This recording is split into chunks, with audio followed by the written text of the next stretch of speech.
everybody, and welcome to another video, and welcome to another review video. Today we are reviewing Daredevil, Born Again, episodes 2 and 3. Yes, I'm reviewing 2 episodes in one video because I watched an episode and then on the other day, the next day, the 3rd episode came out, so I said to myself, why not? So, yeah, it's good. I mean, it follows really in the footsteps of the Netflix Daredevil. And for that matter, really, with the Punisher on Netflix, that I've always connected these two. I've always thought about these two shows, like not as one, but going hand in hand. And you might really want to reacquaint yourselves with the initial 3 seasons on Netflix. I've never seen the She-Hulk, nor am I going to, so I can't speak about that. But it was really a lot of filler. There was very, very little of actual, not very little. But if you thought, or if you remember, the Daredevil by Netflix being just Daredevil running around the rooftops and fighting the villains. Yeah, you might be misremembering that. There was a lot of filler, a lot of Matt Murdock actually doing stuff. And his friends doing stuff. Talking, a lot of talking in the courtrooms. And even more so in normal life. And then not only Matt Murdock, but it really did focus a lot on the character of Wilson Fisk, which I'm not saying that's bad. Actually, it's good. What would you want? What would you expect? You would expect 8 to 9 episodes of a TV show being just a guy in bloody spandex running around beating up villains. That would get boring very, very quickly. So I think that they are pacing themselves quite decently, with the drama and the action. Here we, of course, end this review. Just before we continue, this review will be spoilerish. So if you haven't seen Daredevil Born Again episodes 2 and 3, just leave and come back if you want to when you finish watching them.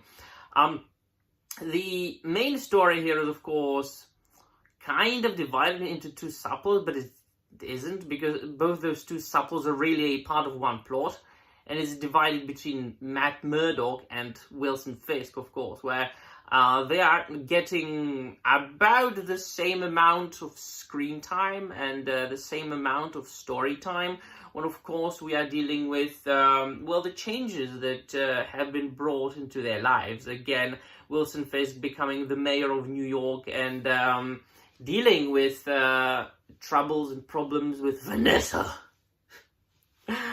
Because, they go to a counselor, and that counselor, that marriage counselor, is actually Matt Murdock's new girlfriend. It puts a little bit of spice into it. I can't recall if anything of this sort happened in one of those comic books that came out in the late 80s and early 90s. I have read multiple times Frank Miller's run on Daredevil, which of course this TV show should at least partially be based on, and then a little bit of, might have read the entire run of Innocenti.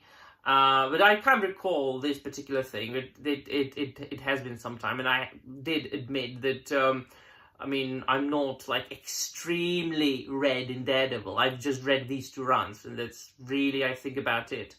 And so, of course, the 2 of them, Vanessa and Wilson, are dealing with their, new role as, the mayor and the first lady of New York, and trying to balance this with their crime empire, which is still continuing. She wants to continue. She wants to still hold a firm grasp over the mob in New York, and so does Wilson, but he doesn't show it so much yet. He does it more subtly, which of course there are many signs. And of course then he kind of, isn't much of a fan of her taking over completely. He is scheming behind the scenes.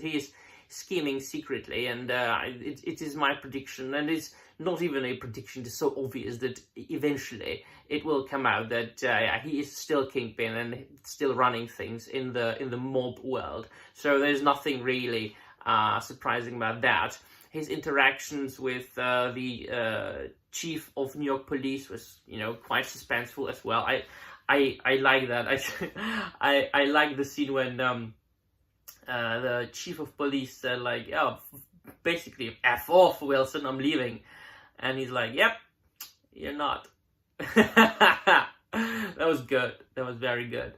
Then Matt, of course, not only is he dealing with his new girlfriend and is very much satisfied with his new life, of course, not to be continuing for much longer, and then taking on a case of Mr. Ayala, who is the White Tiger, and he gets himself involved in an incident with two policemen beating up an informer. Things happen, and one of the policemen just ends up under a subway train. So a policeman perishes, and of course, then everybody in New York just wants to either get Ayala locked up or just outright just get rid of him. And Matt, of course, he gets to know about it, and he becomes his lawyer for free, because Matt's a superhero, right?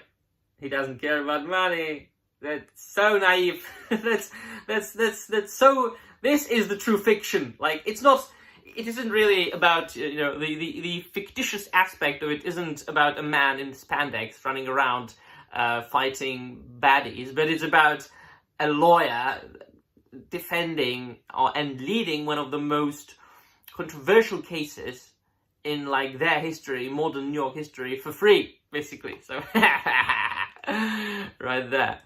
And I wasn't surprised by the outcome. Now, huge spoilers will come. Yeah, of course, Matt wins, and then they set him free because Mr. Ayala is a hero and shit like that. But before I get to the conclusion, well, actually, it's kind of connected. It is about the conclusion. So, yeah, he wins, and then he's, the last scene in the 3rd episode, he's putting on his costume, and there's some Hispanic music in the background, and I just instantly thought of the Jesus scene from The Big Lebowski.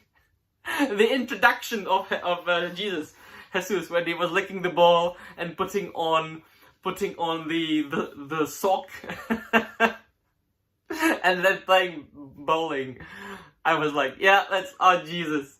I was laughing so hard when I was watching that last scene in the 3rd episode. I was laughing so hard just because I remembered that scene from The Big Lebowski, and I love Big Lebowski.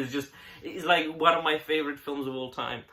And then he goes obvious, and this will drive Matt to become Daredevil again, and just very tropey, of course, very predictable, but we need tropey, predictable things in bloody superhero television series, because it's a stupid superhero content. I'm sorry, I'm not really much of a huge fan of superheroes, but I do get their appeal. I do understand why certain things happen, and as far as the narrative goes, the narration and the story structure, we need to keep certain things set when we are talking about superhero stories. So yeah, it really does live up to expectations. Is it the best thing since sliced bread? I've never said that, and I will never say it. I mean, come on, it's a fucking Daredevil TV show. Come on. But I just encourage you to go and watch it for yourselves, because just don't believe all those people who are saying that it's bad. No, it's not. It absolutely isn't bad. It's very good. It's a very good TV show. I have been enjoying it so far, and I'm looking forward to the next episode. So let me know in the comments down below what you think, and then thank you very much for watching, and I'm out of here.